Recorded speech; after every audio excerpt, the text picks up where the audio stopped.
Have said previously and in the run up to the summit that you would be unafraid to call out Russia's destructive actions like cyber hacks, Ukraine, election interference. But you're not having a joint press conference with Putin. Why not take the chance to stand side by side with him and say those things to him with the world watching? Well, let me make it clear. I think he's right. It's a low point, and it depends on how he responds to acting consistent with international norms, which in many cases he has not.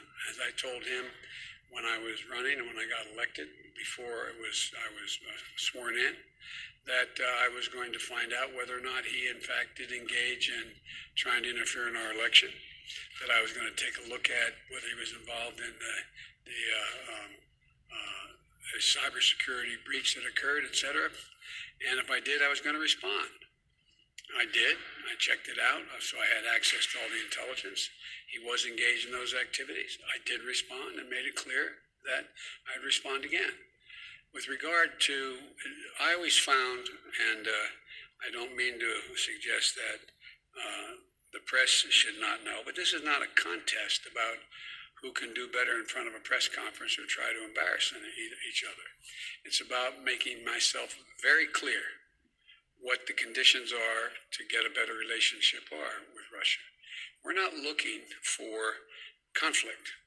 We are looking to resolve those actions which we think are inconsistent with international norms, number one. Number two, where we can work together, we may be able to do that in terms of some strategic doctrine that may be able to be worked together. We're ready to do it. There may be other areas. There's even talk, there may be the ability to work together on climate. So the bottom line is that I think the best way to deal with this is for he and I to meet, he and I to have our discussion. I know you don't doubt that I'll be very straightforward with him about